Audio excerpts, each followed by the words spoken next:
People are going through a really hard time right now, and I know that you don't feel like you're being listened to by the establishment. I came to GB News because it's the People's Channel, and I want the audience to have their say on the events of the day. We're dynamic. We do something different. Democracy shows that the wisdom of the nation is in its people. I get to travel to find out what the story is from a personal perspective. The British people aren't fools. We know when we're not being told the full story. We've got to work out how Britain moves forward from this. It's the best country in the world. The establishment had their chance. Now we're here to represent your views. Britain's watching. Britain's watching. Britain's watching. We're proud to be GB News. The People's Channel. Britain's news channel.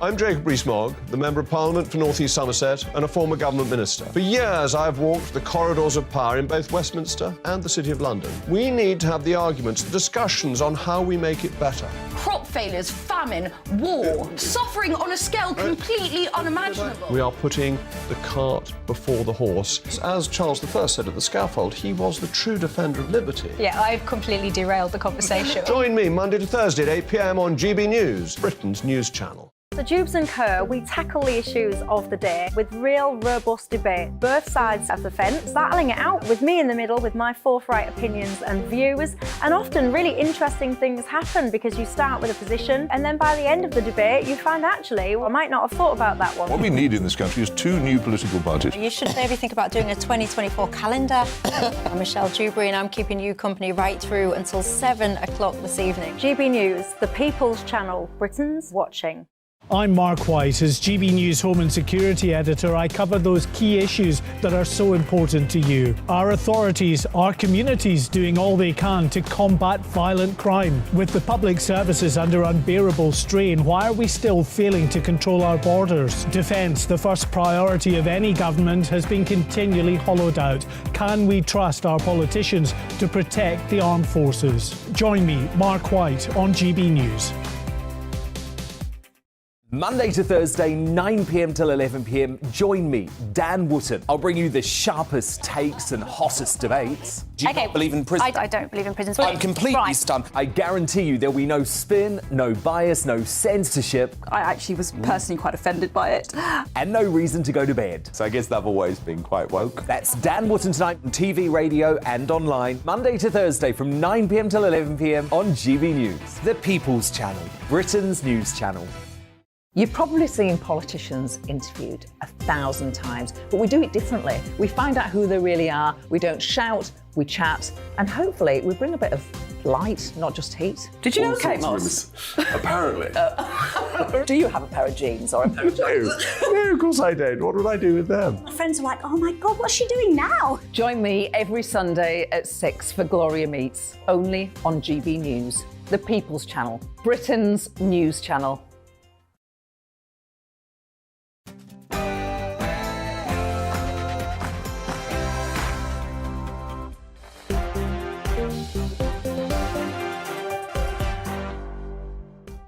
Hello there, it's 6 o'clock and I'm Michelle Dewberry. This is Dewbs and Co. Coming up tonight, every single parent's worst nightmare. Can you imagine? I talk, of course, of the news over in France. 4 children playing in a park. Along comes a man and stabs them. The youngest, just 22 months old. What on earth is going on? We will have the very latest on that. And here in England, what on earth is going on with our councils? Working Council is the latest one to go bust. Of course, this is off the back of Thurrock, Croydon, Slough. Is it going to be yours next? What's going on? Who's to blame? And who, crucially, should pay? And another day and another dog attack. Goodness me, I have to say, it feels now these are more and more frequent. This is horrendous footage that we're seeing again today. What do you think to the response, though? Are we serious enough in trying to tackle dangerous dogs? Or, some would say, we're perhaps now in mode of overkill. I mentioned, of course, the case of Millions and Marshall. I'm sure some of you will be familiar with that. And in Finland, if you get caught speeding, guess what? Your fine is linked to your income. A whopping €121,000 fine issued to a guy because he happened to have a bob or two in the bank. Is that fair? Should we follow suit? Or is it quite frankly bonkers? We'll have all of that to come and more, but first, let's get the news.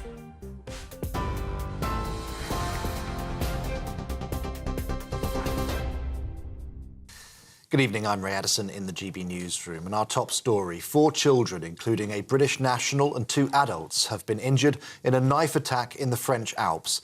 Now, it's understood that the knifeman is a Syrian national who has refugee status in Sweden. He entered France legally and wasn't previously known to security agencies. The shocking footage has emerged online of the 31-year-old carrying out that attack in a playground in the alpine town of Annecy.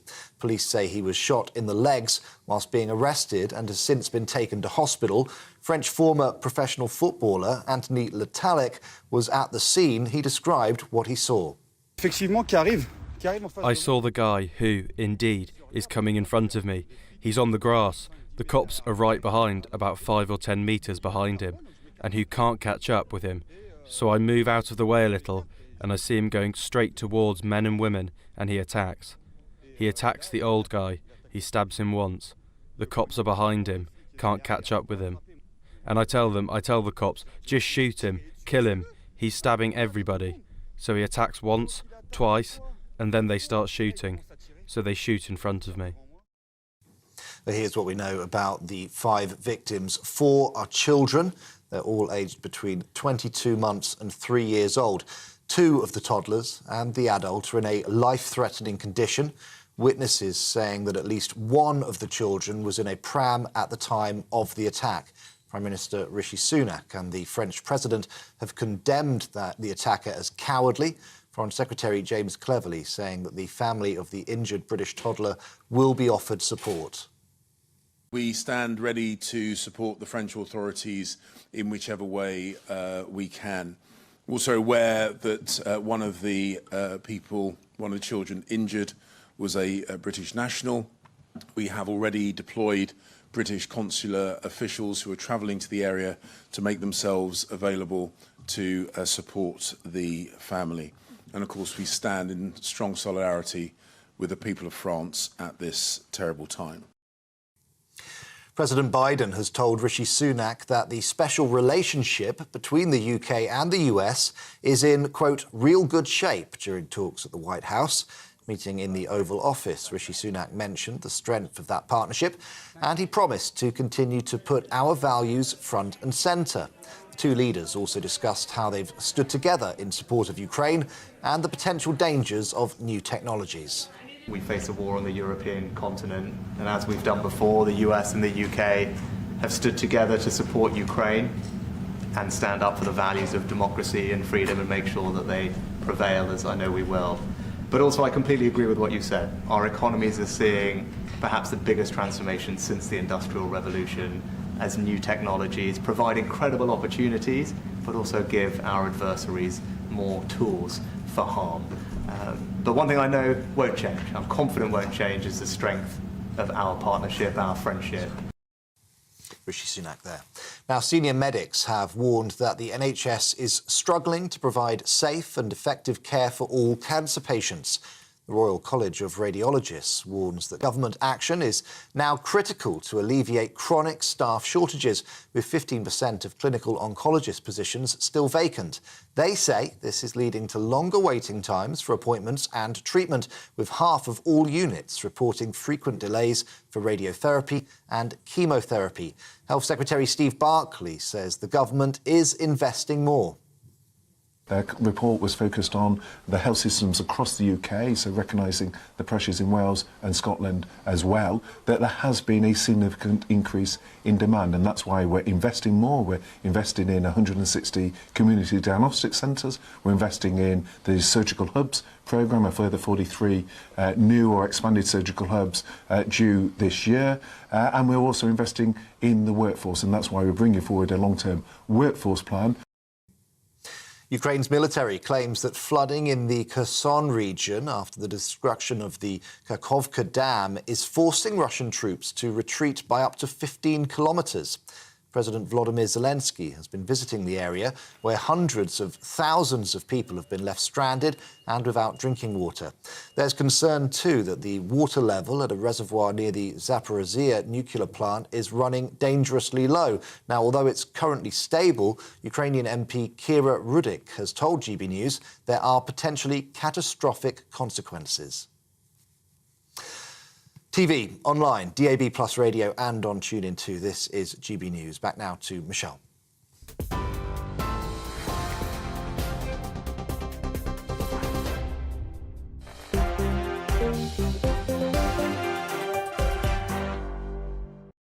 Thanks for that. I'm Michelle Dewberry and I'm keeping you company till 7 o'clock tonight. Alongside me, the CEO of PLMR Communications, Kevin Craig, and the leader of the Heritage Party, David Curtin. Good evening, gentlemen. You know the drill, don't you, on here? It's not just us three, it's you at home that matters as well. Get in touch. What is on your mind tonight? gbviews@gbnews.com is the email, or you can tweet me at gbnews. Now, let's start, shall we, with one of the biggest stories, if not the biggest stories today. I will define it quite simply as every single parent's worst nightmare. Imagine you just take your little one to the park, one of the places that they must be safe, that is. It's a safe haven, that is your child's playground. The very, very last thing you would ever expect to happen is that a man comes over and stabs your child in front of you in broad daylight, one of the children I refer to, even in a pram. It sickens me. My goosebumps are up as we speak. But for now, I want to get the absolute latest on this horrific story.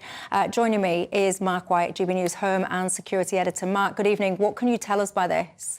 Michelle, we've just had an update from the regional prosecutor in Annecy, this town in the France Alpine region, who has said that there is as yet no motivation that points to terrorism. However, given the nature of this attack, the terrorism prosecutor is overseeing the current investigation. The images there you can see were taken just moments after this frenzied knife attack in a playground. And as horrific as the event is, it's chilling to think when you see the images there. There's a wall and there's a gate. You have to go out of your way to go into that gate, to go into the playground. So it's clear that this individual didn't just happen across these children in the middle of an attack. He had gone out of his way to go into that playground. On the victims, we've had some more information. There are 6 people in total who were stabbed, 2 adults and 4 very young children. Now, the 4 young children, were told that one is a British child, the other is Dutch, and the remaining 2 are both French. The ages range from 22 months. 2 of the children are aged 2, and the final victim is aged just 3 years old.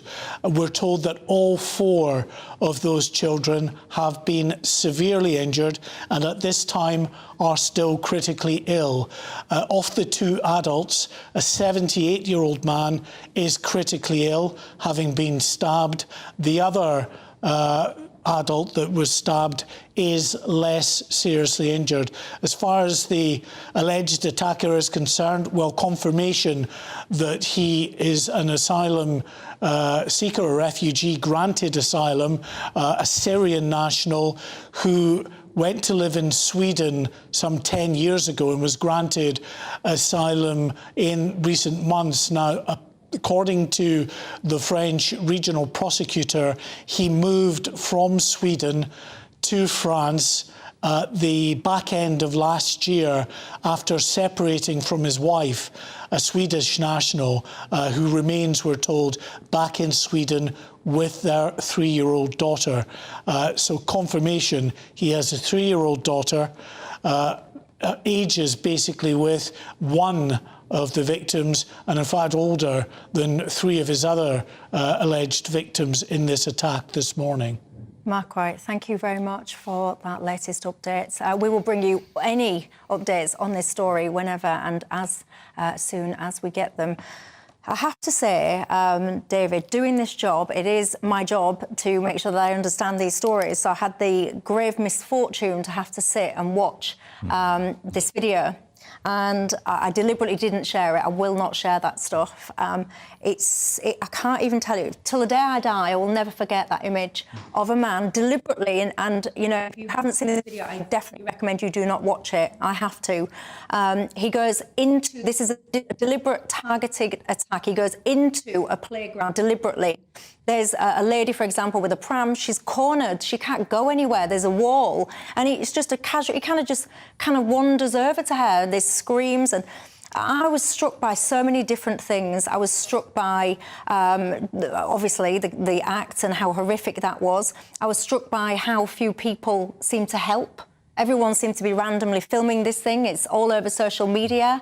I have no words, especially as a parent to a little one. I take my child to the park, as we all do, and it's hit me really, really hard. It makes me feel sick. It's absolutely horrific. And when I heard about this, I couldn't believe it.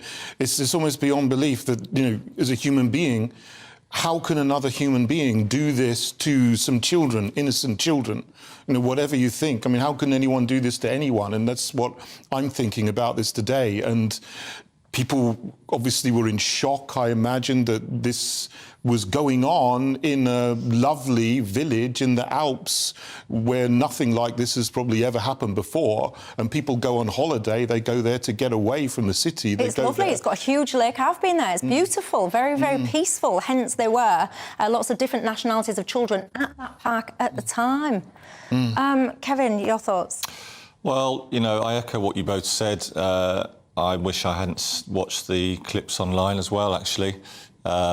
Profound, evil, speechless, really. And I just, I was trying to figure out what, because it's all well and good to sit here, isn't it, on a TV set and go, oh, well, if I was there, I would have done this and I would have done that. But I can't help but be struck by that, because I watched it and I was screaming, I was crying, I was screaming to this lady, run, run, run. Because he doesn't just attack this little one in the pushchair once, he goes back again and attacks this little one in the pushchair again. And there's something in me that if this was going on, and it's easy to say in this kind of environment because you're not there and you don't know, I can't fathom why so many people witness this. People were just jogging by. Yeah, I mean, there is I mean, apart from feeling today that emptiness that I've felt at times after, for example, you know, mass shootings in the States or other horrendous crimes, right? I did think about the videoing of these incidents and the fact that you or I could have looked 3 hours after something happened in France at something terrible, and the aspect that people sometimes don't intervene. And, you know, you think back to the London Bridge attacks here where some Brits, an ex-offender, in fact, was one of those people awarded by the then Queen for intervening to stop... That Millwall guy? Yeah. So people do, you know, you have to have been in that response where you've got the adrenaline and you know, to decide. But I would say on the positive side, there was 2 French guys today who did intervene. Yeah, and just in case you're not familiar with this footage that I've just been playing there, I will... No, the one that I'm playing on the screen, it's not the actual attack. Just so what you're seeing is you're seeing that guy. So this now on your screen now this is after the guy has done the assault. The attacker is the one in the front. This is him. So this is him, and that wall that you see behind, that kind of height of that wall, the little one, that's what he jumped over to get into that park. And what you're seeing now, the guy at the back with the 2 backpacks is put one on the floor. That guy with the backpacks, he was trying to chase off and scare that fella. Now, you know, obviously no motive has been established, and there are many people, of course, who've just been talking then. This person's separated from his wife. He's got a child as well, his own age. Goodness knows, you know, what's going on, and I'm sure the facts will emerge. But, you know, it would be remiss of me not to discuss the fact that this is someone who's been confirmed now as someone that came from Syria, was accepted as a refugee. You know, and there has been a conversation, I've certainly noticed it, been part of it, about whether or not when people come from war zones, from you're experiencing, I don't know, your kind of how closely you are to this.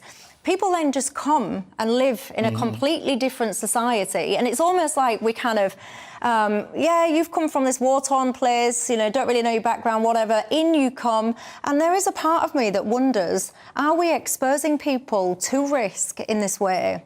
Yeah, absolutely. I mean, you can't expect people to suddenly cross the border into France or into the UK or Germany and to take on the values of that society. If people are coming from a war-torn country where there is a chaos and strife, and they might be traumatised, they might have very, very different values and ideologies as well from what we have in the West, they will bring that with them. And so there is a risk here. And, you know, the risk we have to think about in this country is what is the criminal intent? What are the possibilities of these military-age men coming across the channel in dinghies? We know that some of them get into criminality. And there has been something similar that's happened in this country. If you remember back, this poor 7-year-old girl that was beheaded in Bolton. That happened here.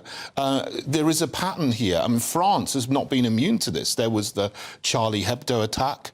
There was the Bataclan Theatre massacre. There was a priest who was beheaded by some migrants who had living in France. I think they went before the court last year in 2022 and got sentenced for that. So these are things that are happening, and they wouldn't be happening if we were far more careful about who we let into our countries from these war-torn areas. Yeah, I have to say, I didn't know a child had been beheaded, but I do recall there was a situation where a child was indeed attacked. Kevin, what do you make to that? Well, interesting here, because I've got no problem, and I think it's unhealthy if people are not allowed to talk about where people committing these crimes come from, right? Because people then feel that their right to open conversation is curtailed. And also I know that a lot of Brits, whatever their ethnic background, are really nervous about people coming from war-torn conflicts who've seen savage things and coming to live here. But it's interesting. This is, for me, today was about evil, OK? There's another story today been covered on this channel about the nurse up for murdering many babies. Lucy Letby. Yeah, she's white British, as far as I know it, right? It's evil, right? Evil manifests itself in a whole number of backgrounds. Let me tell you, I can't wait to be able to be unleashed on that particular topic. Indeed, I had a premature baby, but for legal reasons, I haven't been able to get into that one. Right, so that's coming our way, and obviously today, you know, the coverage on this channel has been accurate. She denies the charges, but you see, when you say it's remiss of me to mention that the person is, as I understand it today, they were a legally approved refugee, right? They come to France via Sweden with no record to the security services, no history of mental health. And so my point really is, and I must say, having lived in France, right, speaking the language, it was really interesting because straight out, the French Prime Minister, the talk is instantly about the person's migrant status. So people are really worried about it, and I get that. But this is about evil, and evil acts are being committed by white people, refugees, whatever. And it's OK for people to be worried also about people coming from war-torn countries. I get it. Yeah, and you say it's OK for people to be worried. I would argue, actually, that it's not OK, because if you dare turn around and say, well, actually, no, I don't want this ex-military base full on my doorstep of these people that crossing channels and all the rest of it. You say it's OK to be worried. I would argue that actually if you dare raise a concern about that, within a split second you will be called a racist. Am I right or am I wrong? I'm sure you'll tell me. Quick break. When I come back, I'll have some of your responses to that, but I also want to talk councils to you. Where do you live? How is your council getting on? Because today, yet another council seems to have gone bust. I'm laughing because I just think it's absolutely ludicrous, because normally with these things, guess who picks up the bill? Yeah, you, the council taxpayer. I think it's an absolute disgrace. Should they be able to almost think that they're mini Alan Sugars, be investing your money here, there and everywhere? You tell me. I'll see you in 2. Earlier on GB News Radio. We know that he's a big fan of the States. He's obviously thinks he can... They say he's going to retire out there. I wouldn't be surprised. So he's got a house in Santa Monica. He's looking for another one. He's not there to renew his green card, is he? Is that what he's doing? Is that part of the plan? That could be an idea. He wants to really lead, and I get the sense that he sees this AI watchdog as a sort of legacy opportunity. My question is that going to resonate with voters here in the UK? Is this going to make him cooler at home? Or, as Eamon hinted, could it actually be helping him reinvent himself stateside as and when, if and when this all goes wrong? Horribly wrong in the UK in the autumn 2024. Could it be both? I mean, could it help him with an election and could it help him say so? My point is, he's upped his game, it's very slick, and it's got to do something positive for him. Well, I mean, there can be no doubt in President Biden's mind that in Rishi Sunak he has a strong ally. You know, that is utterly clear in everything that Rishi Sunak has done. So if that's Not part to of be the aim. scoffed at, then, yeah. And, you know, that's part of the aim, that he's succeeding there. As far as Ukraine is concerned, you know, it does worry me, though, what we're up to in Ukraine, because we have committed a great deal of money. You know, we're at the forefront of sanctions. We've now got the eye of Russia focused on the United Kingdom. And it's a just war, and Russia shouldn't have invaded Ukraine and so on. But we've kind of the UK's written a kind of blank cheque saying, we will basically do what Zelensky says, which ultimately means we'll do what the US says, because the US will ultimately dictate what happens.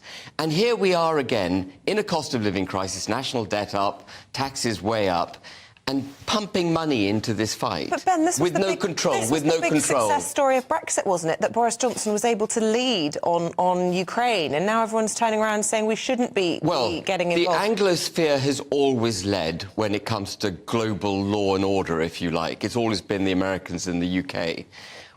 My gripe has got nothing to do with Brexit. It's to do with being at the table but not really having a seat, not having a voice. You know, when we discovered that the US was pulling out of Afghanistan, only when our troops woke up one morning and the US had gone. And we had the same issue in Iraq. We've had the same issue with the Arab Spring. You know, the US stirred it all up and then absented itself. And part of the reason we've got the immigration problems we've got was because of the Arab Spring. 100%. And I just fear that, you know, we've gone hook, line and sinker into Ukraine. There's no clear war mission. We are caught in a proxy war. This is a proxy war. And we don't know how we're going to get out. And yet again, we're beholden to someone else. In this case, again, the US. You're listening to GB News Radio.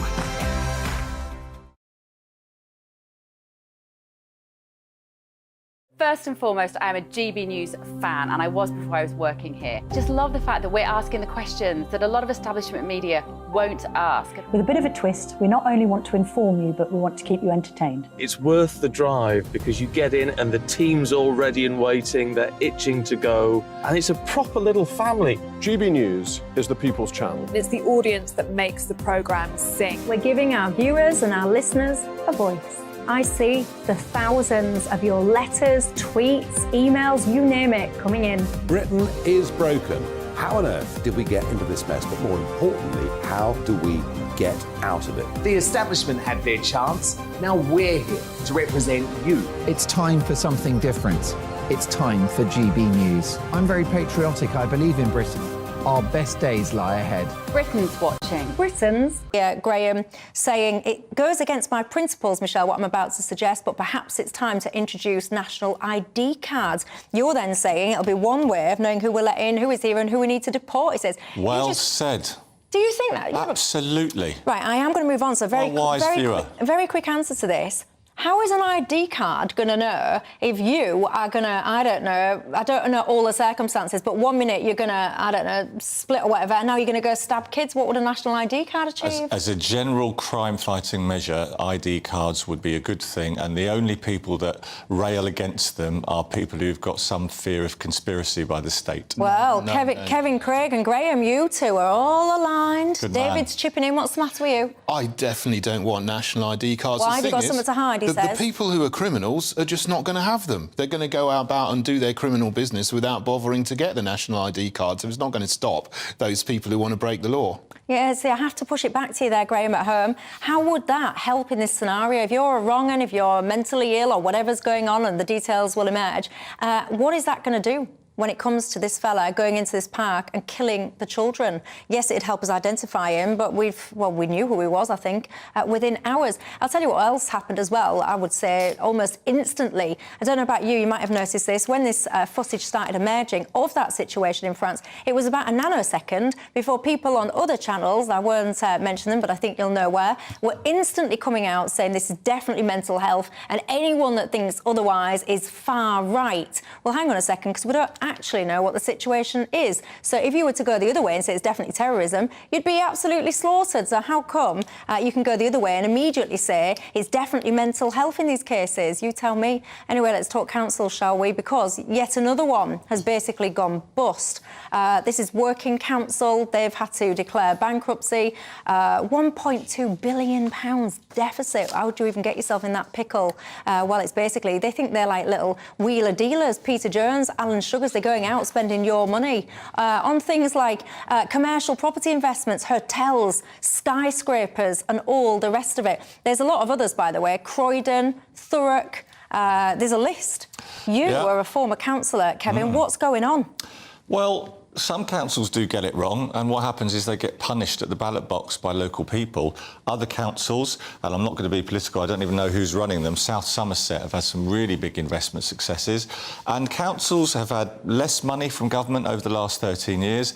They try to invest to make money to provide better services for their residents, and it can go wrong, and when it does, as this report shows, it's expensive and embarrassing, and then what's happened here is that political party in question in Woking have been punished. But who should pay, though? Because in the case of Croydon, for example, they put their council tax up, 14, 15%. So everyone living in those areas, they are now footing the bill.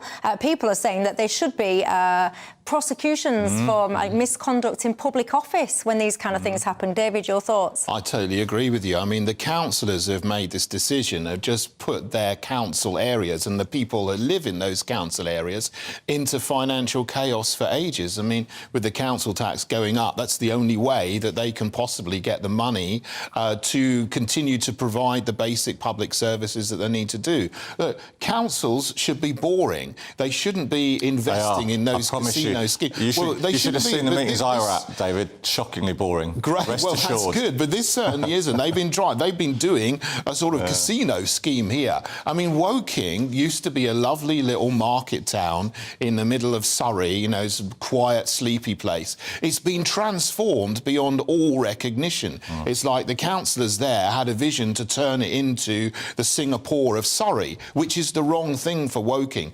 And they put all this money into creating these companies that were owned by the council that got into debt.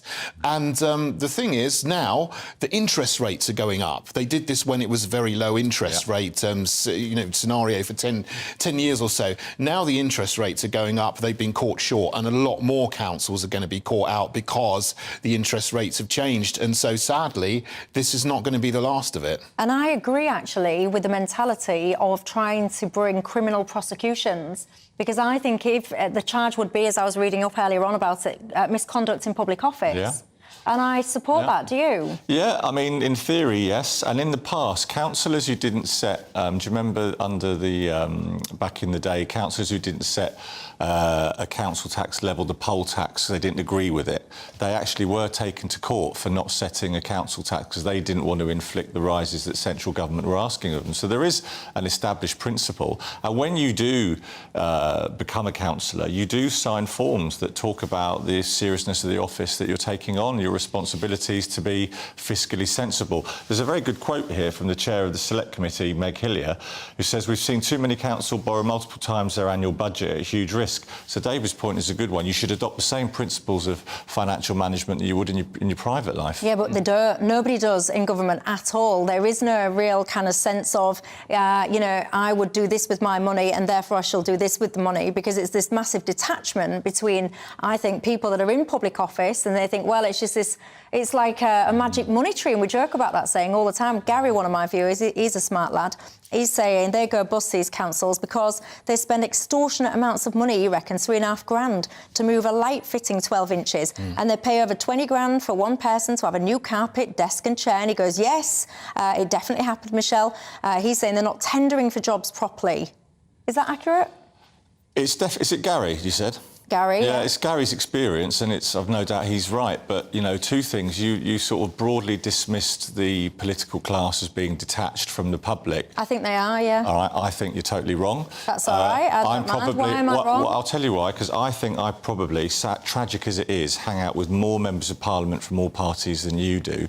And most of the time, they're people with a real commitment to public office who want to serve. Hang on, 1 second. Let's do local councils. I'm saying that I think they're completely detached from the reality. And you think local councillors are? I would prove that by saying, look at the turnouts on local elections. People don't even care because there's no connection anymore. Well, let's make voting compulsory like they do in Australia. I don't think so. I don't vote in local council elections. I think you should. It shouldn't be compulsory, but I think the electorate in general needs to get... Well, Heritage might help you guys. Well, I wouldn't, you know, I don't think you should force people to go to vote and then say if you don't, you're going to be penalised, you're going to have a criminal sanction on you. But I do want people to be more engaged, and I do say all the time, local councils, local elections are so important for what happens in your neighbourhood. Everyone should vote in the nationals and the locals. So if you don't want this kind of thing to happen, vote for a party like the Heritage Party who are going to be financially responsible. Fuss ends the party political broadcast. Moving on. What I find interesting is I just said to you, I think there's a disconnect between the political class, and you said you don't. I gave an example,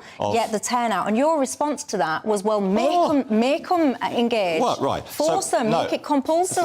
That is one thing you could do in Australia. I've been at multiple election counts in this country, right, where you're at the count of a local council election or a parliamentary election, right, till 2, 3 in the morning counting the ballots, OK? And it's beautiful democracy. Sometimes they draw little, I won't say what the symbols are on the ballot paper with very rude words. I've stood for election twice as well. It's genitalia, it is. And other times there's a real degree of creativity in the swear words. They put one letter in each of the squares down the right-hand side. But the point is, specifically to your point, Michelle, you've just conflated and put together politicians being detached and low turnouts. Most politicians I know, Labour, Tory, Lib Dem, Green, Plaid, Heritage, whatever, want more people to vote because it gives them more respectability. Yes, but you don't achieve more people by voting, by making them. I'm going to make you, I'm going to stick this, put a stick over your head and I'm going to beat you until you do. You don't do that. You do it by having people that are members of the society that are not politically engaged.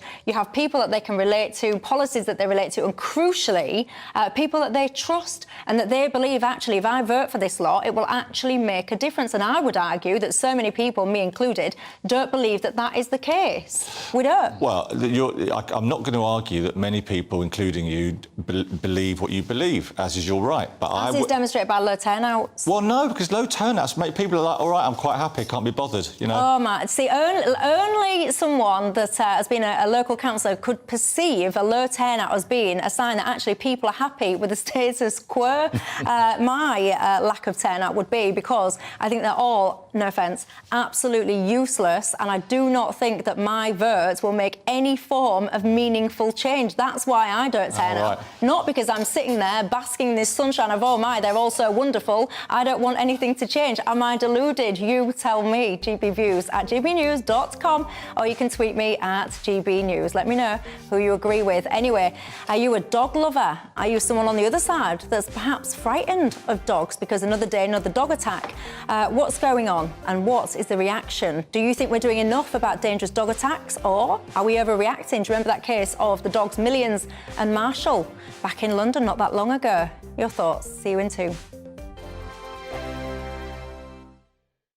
It's all about family, being in people's living rooms, all the interaction and getting to know who our viewers and listeners are. When I was young, my dad used to say, Nana, stop arguing. I wanted an outlet that would enable me to give my opinion. People are going through a really hard time right now, and I know that you don't feel like you're being listened to by the establishment. I came to GB News because it's the people's channel, and I want the audience to have their say on the events of the day. We're dynamic. We do something different. Democracy shows that the wisdom of the nation is in its people.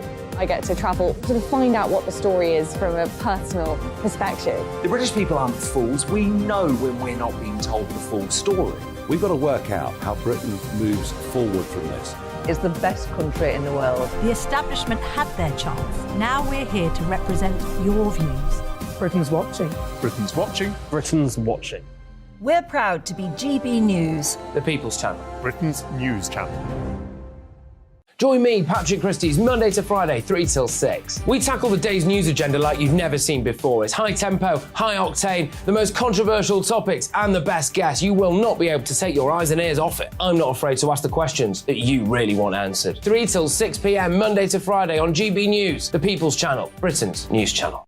Join us every night on GB News at 11 p.m. for Headliners, which is 3 top comedians going through the next day's news stories, which is exactly what you need, because when the establishment has gone crazy, you need some craziness to make sense of it. So join us 11 p.m. every night on GB News, The People's Channel, Britain's news channel. Join me, Camilla Tominey, on Sunday mornings from 9:30, taking the politicians to task and breaking out of SW1 to see how their decisions are affecting you across the UK. Bursting the Westminster bubble every Sunday morning, only on GB News, The People's Channel. Britain's watching.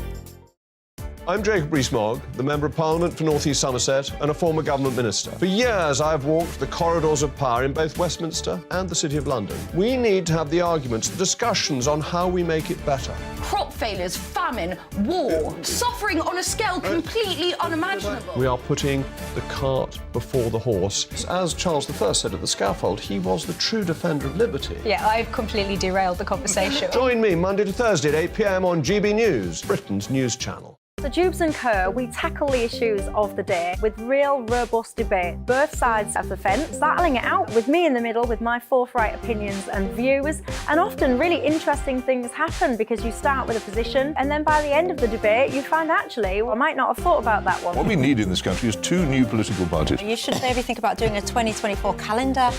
I'm Michelle Dewberry and I'm keeping you company right through until 7 o'clock this evening. GB News, The People's Channel, Britain's watching.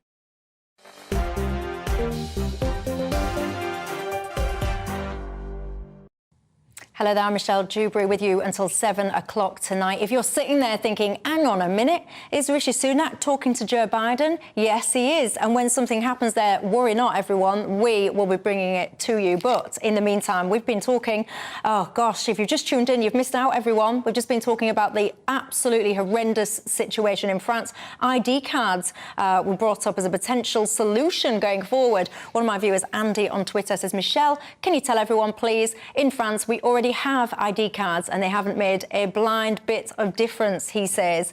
When it comes to councils, Peter says, we're just talking about whether or not it should be compulsory if you vote.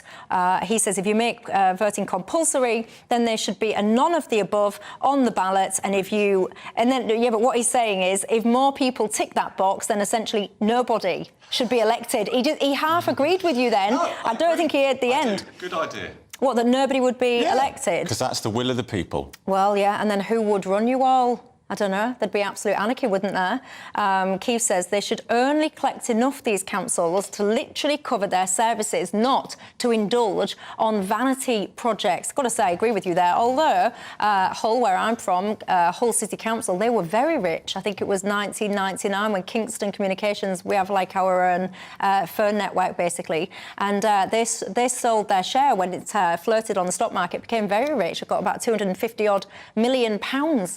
So they did. I would argue that they flitted a lot of that away. But that is a story for another day. Kevin, I was saying I don't turn out. He was saying that he would basically make voting compulsory. I would say inspire people to vote, don't force them. Anyway, let's talk dog attacks, shall we? Because there has been another day and yet another horrific dog attack, footage of which widely circulating on the internet. I'll play an element of it now, and I must say, a warning to anyone that's easily distressed. If you want to mute this by now, or, I don't know, put your hands over your eyes, and do it now. But long story short, there was a lady out on a green area between some flats, and not one, not two, but 3 dogs set about her. The owner desperately trying to pull these dogs off, not really having much joy, it has to be said. it's recreated this conversation about should dangerous dog attacks, what should we do? Should we do more or less? Let me just get a graph up before I bring you in. Can I just get a graph up on my screen and I'll show you actually what is going on in terms of the numbers of dog attacks. Have I got the graph? Yep, there you go. So can you see that, everybody? If you're listening, not watching, it took a dip, obviously, because the whole country was pretty much locked down, and then it's absolutely shot up in recent years, as you can see. David Curtin, your thoughts from this? Yeah, I mean, this goes along with what I've heard from the police as well. I actually know someone personally who's been attacked by a dog and lost a bit of a finger, which is a horrendous thing. The police said to her when this happened, yeah, the dog attacks have doubled in the last 10 years or so, so there is something going on. But what is it? What do you think it is? It could be people having more of the dangerous breeds. It could be, obviously, I think it's people being less responsible with their dogs and people not training them well and not taking good care of them and not making sure that they don't attack other people. You know, you see these dogs here. There were 3 of them in a park. They were not on a lead. They were just free, almost in a pack. So they got the pack mentality of a dangerous pit bull type dog, and they just attack someone. Well, one goes, then the others go as well. They need to be on leads and they need to be trained and they need to be kept under control. Yeah, I think that's very fair, and I think, you know, the police say that they're looking for those dogs, Michelle, that you've alluded to, and when they get them, they're probably going to, I would hope, get put down, but people are worried about it, and some of these breeds, they are really terrifying. Well, it can't be that difficult to track them down, because this was on a grass area, on an estate, and somebody somewhere will know that fella with his 3 dogs. You will have seen him all over the place. You would hope so, but, you know, we live in a world where 98% of bike thefts go unfollowed up, so... This is a good point, but then, to your point, you're saying that the police are looking for them, then they'll potentially be put down. Do you at home remember that case of the 2 dogs that were called Millions and Marshall? And this was in London. It was on like a Thames side, like a waterside thing. And I'll show you a little bit of this footage. Don't worry, everyone, I'm not going to show you the most distressing part. Worry not. You can see on your screen, if you're listening, I'll describe. A fella, he's got 2 dogs. There is 1, 2, 3, 4, 5, 6. There's about 7 coppers, at least 1, perhaps 2 of them, pointing their guns at these 2 dogs. One of the coppers, he's got a taser. Anyway, the fella, the dog owner, lets these dogs off the lead, and literally within a split second, one of the coppers shoots the first dog, and then obviously then goes on to shoot and kill the second dog and taser the owner as well. Many people were outraged by that, really upset, heartbroken. They've written into me about it previously. Was that an overreaction, do you think? I'm not sure it was. Really? Yeah. The police, you can't get it right. They're either too soft or they're overreacting, you know? That's the trouble. My father-in-law's an ex-copper. You can't win. You can't win. What did you think to that Million Marshall thing? It's a difficult one, isn't it? I mean, the dogs were on a lead. I think if the police hadn't gone in en masse and crowded they were initially on leads, and then the guy let go of the dogs. So it was all quite a very antagonistic kind of situation, lots of shouting, lots of bawling, surrounded by police. As I've just shown you there, the police did have their guns pointed, and there was outrage about this. There was a lot of people that were deeply, deeply hurt by that were deeply saddened by the death of those 2 dogs. I know, and I know a lot of people that were saddened by it as well. I mean, it's a very difficult situation because, you know, it's hard to know, you know, what was going on in the thick of it, but that was one case. I mean, but clearly the other case today was a clear case of a dog causing violence. This Millions and Marshall, I'm not sure that it was, but it's one of the most scariest experiences of my life. I will never forget it. When I was travelling around Cambodia and Vietnam, and I found myself in this national park. I'll speed the story up. I went the wrong way. It was near some kind of Buddhist retreat or whatever it was, and these wild dogs came. I have never experienced fear like it in my life. I thought I was going to be eaten to death by dogs, Kevin, and no one would know where I was. No one would know what had become of me. Frank says all dogs should be muzzled by law and a jail sentence handed out to anyone who breaks the rule. Frank, there will be viewers getting in touch with me now, and they will be sending me their pictures of their sweet little cockapoos and all this kind of stuff. And even I am quite frightened of dogs. Even when I see the viewers' dogs, I want to pick them up and I want to cuddle them. And you don't want to muzzle those dogs. When you say all dogs, you don't mean all dogs, or do you? Michelle, dogs are so important for millions of people, and most dogs are fine, and most dog owners are amazing. And like most issues to do with crime and victims, it's the tiny minority. Cool, blimey. Lots of you getting your stories in about dogs. I'll be bringing back some of those in 2 minutes. Don't go anywhere.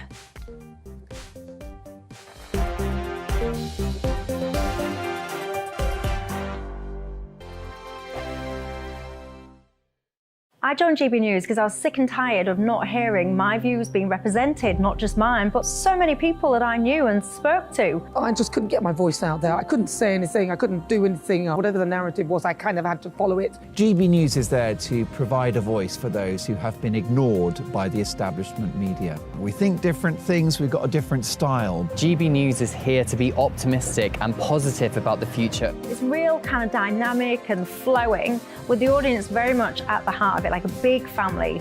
Here at GB News, we talk about the things that matter to you. Hearing the voices from right across our towns and cities, especially our towns. All sides of the argument represented with a heavy dose of opinion. We're on a mission here to make a difference. And the GB News family really is here for you, and whatever time of day you can watch or listen. Britain's watching. Britain's watching. We're proud to be GB News, The People's Channel. Britain's news channel. I'm Mark White. As GB News Home and Security Editor, I cover those key issues that are so important to you. Our authorities, our communities doing all they can to combat violent crime. With the public services under unbearable strain, why are we still failing to control our borders? Defence, the first priority of any government, has been continually hollowed out. Can we trust our politicians to protect the armed forces? Join me, Mark White, on GB News. Monday to Thursday, 9 p.m. till 11 p.m. Join me, Dan Wootton. I'll bring you the sharpest takes and hottest debates. Do you not believe in prison? I don't believe in prison. I'm completely stunned. I guarantee you there'll be no spin, no bias, no censorship. I actually was personally quite offended by it. And no reason to go to bed. So I guess they've always been quite woke. That's Dan Wootton tonight on TV, radio and online. Monday to Thursday from 9 p.m. till 11 p.m. on GB News. The People's Channel, Britain's news channel. You've probably seen politicians interviewed 1,000 times, but we do it differently. We find out who they really are, we don't shout, we chat, and hopefully we bring a bit of light, not just heat. Did you know Kate Moss? Apparently. Do you have a pair of jeans or a pair of jeans? No, of course I don't. What would I do with them? My friends are like, oh my God, what's she doing now? Join me every Sunday at 6 for Gloria Meets, only on GB News, the People's Channel, Britain's news channel. Start the day with GB News. We catch up on all the big stories you didn't hear the night before. And take a look at what the world's talking about this morning. That's right, Monday to Thursdays from 6 o'clock. It's Breakfast with Eamon and Isabel. Straight after breakfast, join us, Bev Turner and Andrew Pearce. We're going to take you through till noon. We'll be tackling the big topics of the day, including the things that the other channels just won't talk about. If it's happening here. Wake up to mornings on GB News, the People's Channel. Britain's news channel.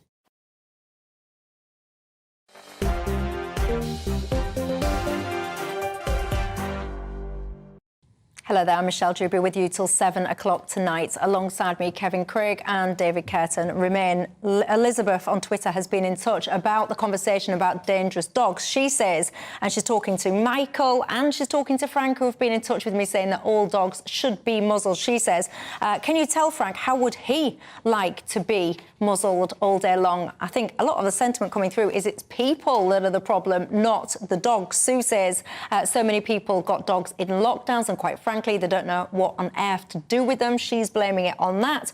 Someone else getting in touch and saying it's all about chips and licensing and all the rest of it. That would make some of this go away, would it? I don't know. Biden, by the way, if you're sitting there thinking, where's Sunak talking to Biden, what's going on? It hasn't happened yet. They haven't taken to the stage. Was due at 6:30. They are running late. I don't know whether or not Biden is going to have his jacket. Was it a Barber jacket? Sunak gifted him a Barber jacket with Mr. President on the back. That is, after all, a great gift for the man that's got everything. I don't think he'll be wearing it tonight, though, but there you go. Look at that, everyone. What's not to love when you see a podium? But yes, as you can see, everyone's sitting there excitedly awaiting the two big men. Well, one big, one short, but you know what I mean? Anyway, they have not yet taken to the stage. Let's talk, shall we? Speeding fines. Do you think that if you are rich and you get done for speeding, you should have to pay more? Over in Finland, yes, they do. 121,000 euros was the fine that was calculated for some guy just because he happened to be a multimillionaire. Fair or not? Should we follow suit? I don't think it's going to work in this country. I know Finland does it. I think Norway and Switzerland do it, and it works well there. I mean, they're smaller countries. They're more, spread out and so on. With speeding fines, I mean, this is what they want to do. But I don't think it's going to translate over here to the UK very well. And what I am concerned about this is that in those countries, the police have access to your income on a public database. And I don't think that's going to work in the UK. I don't think people will accept everyone having to declare their income so that the police can then access it and fine you different amounts according to your income here. Well, yeah, they are very transparent about their earnings, their tax returns and things like that. What do you make to it? Well, I couldn't disagree more with what David's just said there, because these speeding fines don't bother the rich, right? It's like footballers when they get fined late for training. It's not a tenner, it's linked to their wages. And this is really good policy, this, because what happens is you get people who are well off who don't give a monkey's how many parking tickets they get or how many speeding tickets they get. But how would you get the income to be known then? Well, by it's the really police? easy, because the state, in theory, knows all our income anyway, OK? And it can be, you get your penalty and then the state can find out. And there are people, I believe our erstwhile Prime Minister, Mr Johnson, who also has a problem with parking tickets and is well known for it, right? And people are not taking it seriously. And why should a working class person in Sheffield, for example, have to pay a fine that's totally disproportionate to their income? So I'm very disappointed with David. If you're careful with speeding, he's very disappointed with you. Yeah. Well, I'm not surprised, but I mean, you would be maybe sitting on that side of the show. But I think what you're saying is it sounds good, and it sounds like to some people, oh, well, this will be a great thing. You can fine the rich more, but then that will lead to more state interference in our lives and more control over us and our data. I mean, look, I don't want that. Michelle, so this is going to lead to something that is really not good for society. See, this thing about the state, right, in our lives. Now, I don't know much about the Heritage Party. I do know, for example, that you're very, very soft on the war in Ukraine and Russia's actions, absolutely. Right? We shouldn't be going to war in Ukraine. Okay. So that shows really, it's like this policy about the state interfering. It's about fairness. This society is not fair. The rich are getting away with fines that they don't care about. Let's sort it out. You say about state control, by the way. Did you know that there was a consultation running about a digital currency, central bank digital currency from the Bank of England? I did. I think I saw that, yeah. Did you know that? Yes, I do. See, did you know that at home? Because I think many of you didn't. So when you talk about control and things like that, I think there's a few steps these days going in the wrong direction, because be careful what you wish for. It was only the other day, it was talking about free money, £1,600 a month. Careful if you want that, because the next step will be, it'll be digital currency controlled by the banks. Well, you bullied that young man. You tore him up on GMB, didn't you? He didn't know what he was doing there. What he should have said to you was that, sometimes a universal income might work and it will get funded by tax savings elsewhere. Well, then he should learn to answer a question properly then. Well, he's hiding under the carpet now. Well, yeah, he didn't. He's not, actually. I've asked him to come on and debate me if he wants to about universal basic income.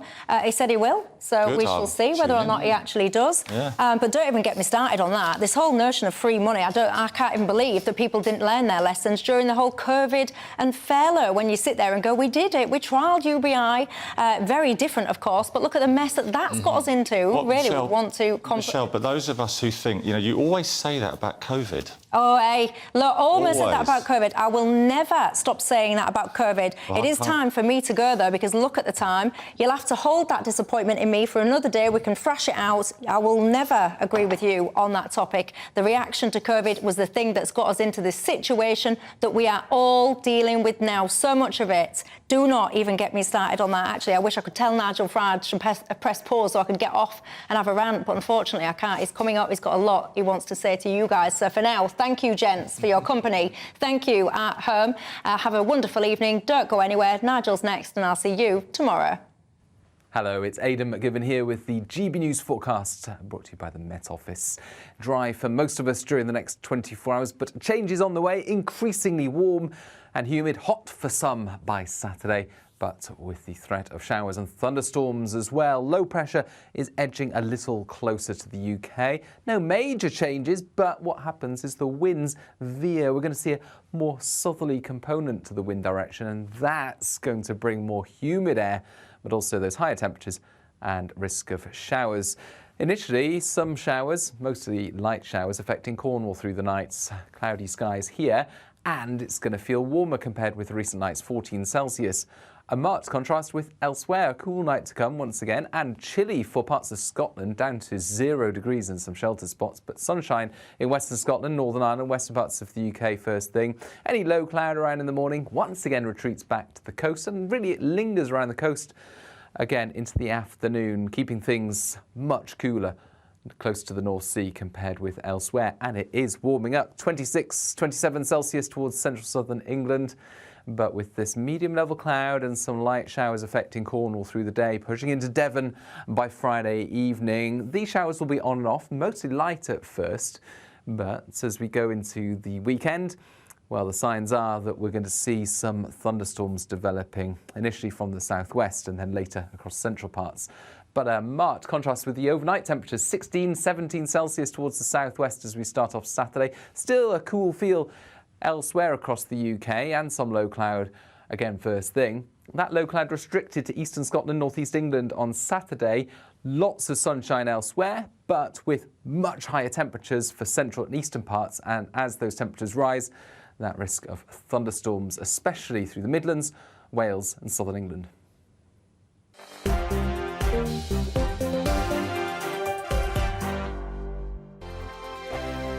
First and foremost, I'm a GB News fan, and I was before I was working here. Just love the fact that we're asking the questions that a lot of establishment media won't ask. With a bit of a twist, we not only want to inform you, but we want to keep you entertained. It's worth the drive because you get in and the team's all ready and waiting, they're itching to go, and it's a proper little family. GB News is the People's Channel. It's the audience that makes the programme sing. We're giving our viewers and our listeners a voice. I see the thousands of your letters, tweets, emails, you name it, coming in. Britain is broken. How on earth did we get into this mess? But more importantly, how do we get out of it? The establishment had their chance. Now we're here to represent you. It's time for something different. It's time for GB News. I'm very patriotic. I believe in Britain. Our best days lie ahead. Britain's watching. Britain's watching. Join us here on GB News. The People's Channel. Britain's news channel.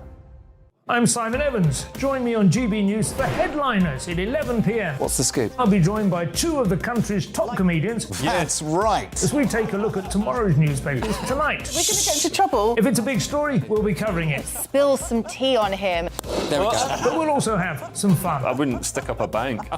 My father didn't love me. So anyway, Headliners every night from 11 on GB News, the People's Channel, Britain's news channel. Westminster is going around in ever-decreasing circles, followed by the media. Britain is broken. How on earth did we get into this mess? But more importantly, how do we get out of it? Join me at 7 p.m, Mondays to Thursdays on Farage, here on GB News. We will have open, rational debate. We've got to work out how Britain